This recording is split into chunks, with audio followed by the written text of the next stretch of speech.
ጻን ልጇ እሷን ስለማይመስል ካጠገቧ ልታስወግደው ፈልጋለች። ስለዚህ በትራስ አፍና ራሱን እንዲስት ታደርገዋለች። ራሱን መሳቱን እንዳወቀችም በፍጥነት ከቤት አውጥታ ለመጣል ወደ መኪናዋ ይዛው ትገባለች። በጣም ራቅ ወዳለ ቦታ ይዛ ሂዳ ወደ ባህር ትጥለዋለች። በዚህም በጣም ደስተኛ ሆና በድል አድራጊነት ወደ ቤቷ ትመለሳለች። ማንም አላየኝም ብላ አስባ ስለነበር ከአካባቢው ተሎ በመሰወር ወደ ቤቷ ትመለሳለች። የምትወዳትን ልጇንም በመሳም መብራቱን አጥፍታ ወደ ክፍሏ ገብታ ምንም እንዳልተፈጠረ ትተኛለች። ልክ ሲነጋ ከእንቅልፏ ትነሳና ህፃኑ ልጅ እንዳጣችው የት እንደሄደ እንደማታውቅ ትነግረዋለች።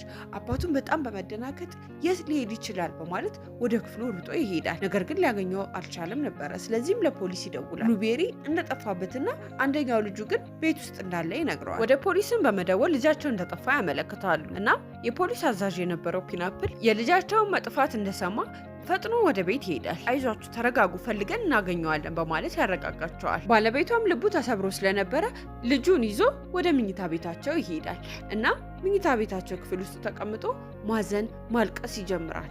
እንዴት ይሄ ሊፈጠር እንደቻለም ህፃኑን ይጠይቀዋል። ህፃኑ ግን ምንም እንዳላየ ይመልስለታል። አባትም ማልቀስ ይጀምራል። በዚህ ጊዜ የፖሊስ አዛዡ ማታ ምን እንደተፈጠረ አይቶ ስለነበረ ያደረግሽውን ሁሉንም ነገር አውቃለሁ፣ ህፃኑንም የት እንደጣልሽው አይቼሻለሁ በማለት ይነግራል። ህፃኑ በማዕበሉ ግፊት ወደ ዳር ወድቆ ነበረ።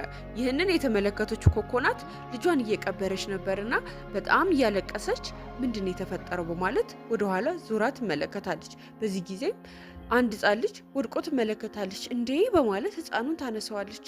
እናም የልጇ ምትክ ያገኘች ያክል ተሰማት። ህፃኑንም ህይወቱን ለማትረፍ በፍጥነት